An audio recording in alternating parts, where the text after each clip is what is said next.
Well, that's right. I'm live. It's 2 a.m. in the morning here in Tucson, Arizona.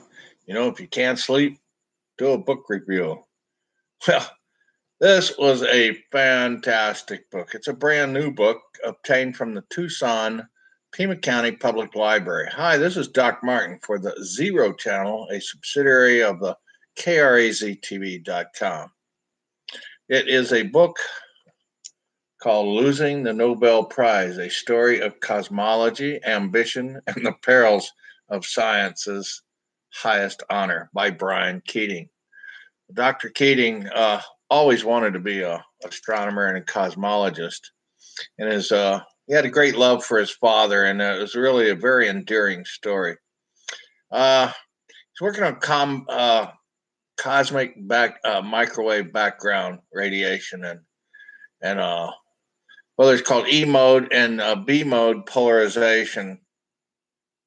And this picture on the front is actually from Antarctica, where he went. They didn't need a big telescope, but they had to build these special detectors. And it was through the detectors that he was able to use a smaller scope. Anyways, the drive is the Nobel Peace Prize. Now, Alfred Nobel didn't realize that he didn't think much. I won't say that he didn't think about women, but women, and that was one of his issues here. Brian, there's very few women, only 2 women and a female physicist in the whole field have been awarded. So, I mean, other women have, but it's a very small number. And so that kind of, anyways, he had to leave the Antarctica in one of his first endeavor down there, and he came home to deal with his father and the chemo and all that with his dad. Anyways, everybody says he has bitter or not, but contentions about winning the Nobel. But you know what? He figured it out. It's humility, and he did a bicep too. It was a second endeavor of the project to do some more studies to get a finer adjustment. So they had to change frequencies on the detectors. So they built them. Anyways, they were in competition with the Planck Institute, but they were in space with billions of dollars, and his only project was a couple million. So he's a leg up on that. But anyways, he got cut out of the project for a little while. But you know what? In the end, and after he had to eat some crow, I guess, or anything. But the big thing that messed everybody up, and it still does, is dust. And it's the great debate. Dust covers all the 5 or 6 great debates in the cosmological issues. But anyways, I'm going to read a little poem out of this book. But I got this book at the Pima County Library, like I said here. So reading is good for you. Read this book. It's a nonfiction. I loved it. But anyways, I'm going to read you this. But anyways, the big thing out of it is that really Nobel Peace Prize Committee, they changed some parameters. Took them forever to get Maria Curie on there. They had to fight like the dogs for it, and it's just Anyway, they think they need to rechange it into posthumously help people or award it, which they don't do. It has to be for groups. It can't map. They don't award any more than 3 people in the field. And if it's in physics, they rotate through. So other types of physics every 10 years, they'll rotate through. But anyways, Brian Keating is a wonderful man, and I hope someday to meet him.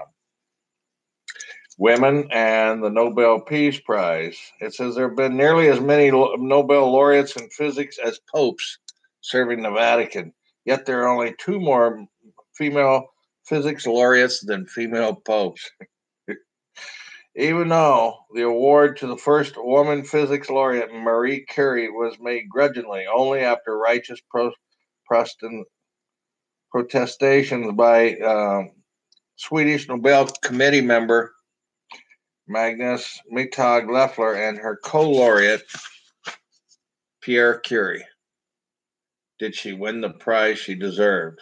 A 6-decade female drought ensued until UC San Diego's Maria Copier Mayer became the second and to date only other female physicist laureate. So, a lot of changes should come by. Anyways, I wanted to read you this little poem here that he wrote about dust.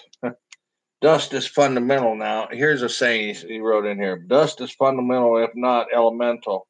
What cosmologists delight in constructing exotic models to explain the universe's dark matter and dark energy, entities which are non-communicative in the extreme, neither emitting or absorbing light, they dust. That's the most ubiquitous, sociable, cosmopolitan form of matter there is.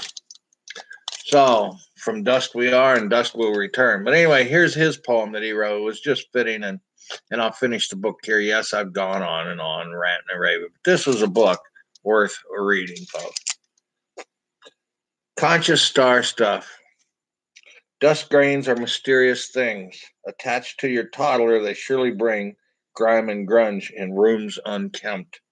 Signs of love and life well spent. From a star's nursery dust arose, only to be belched out in its death throes. Through space we sail on a cosmic moat, trying to read the first prologue ever wrote. Tracked by shoes into the cellar, and riding upon winds interstellar, dust allows a fleeting existence, but it pays to scrub it with persistence. Dust covers playgrounds, filled with laughter, and accompanies the sarcophagus to the hereafter. We are warned long ago from the mount, from thine own dust thou shalt account. Supernova slag flows through our veins. Dust causes worlds to wax and wane.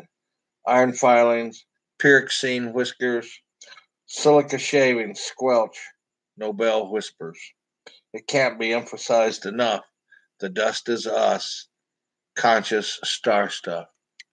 Thank you for listening to this 7-minute rant here at the Zero Channel here at KRAZ TV, and I hope someday I can meet Dr. Brian Keating. Another astrophysicist, Godfrey Sill, was a good friend of mine. I know 5 other astrophysicists and then people in the field. So here's kudos to y'all, and thanks for watching KRAZ TV, and visit your library. Losing the Nobel Prize by Brian Keating. Thank you. Goodbye.